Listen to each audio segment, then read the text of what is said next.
So this is the story of Ruth and Boaz from the book of Ruth in the Old Testament. Now, the story starts with a woman named Naomi, who was from the town of Bethlehem. Now, she and her husband and her two sons, they moved to the town of Moab because there was a famine. Now, her two sons married Moabite women, and they were named Orpah and Ruth. Now, her husband and her two sons died, so she was left a widow with no grandchildren to her name. So she moved back to her hometown because the famine was over now. Orpah wanted to stay back in Moab, but Ruth really wanted to go with to her hometown.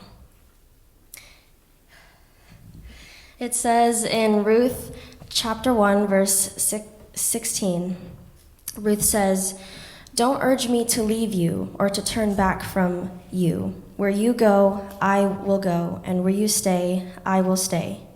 Your people will be my people, and your God, my God." And the beginning of verse 17 says, "Where you die, I will die, and there I will be buried."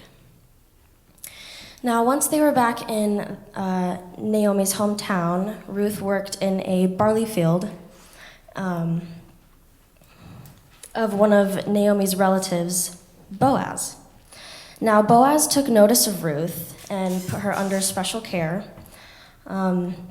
And so Naomi explained to Ruth that Boaz was their kinsman redeemer.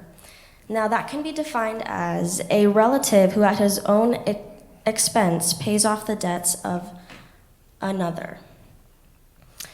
So Ruth obeyed Naomi's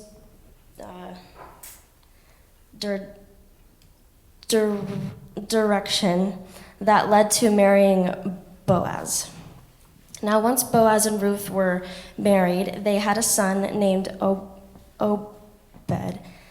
He later had Jesse, and Jesse later had David, who Johnny just told us, and David later turned into King David.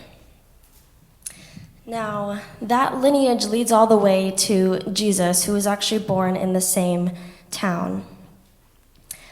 This story paints a beautiful picture where Jesus and us as his bride, and Jesus as our kinsman redeemer. Now, going back to that, what that means, it is a relative who at his own expense pays off the debts. Jesus pays off our debts and is our hope.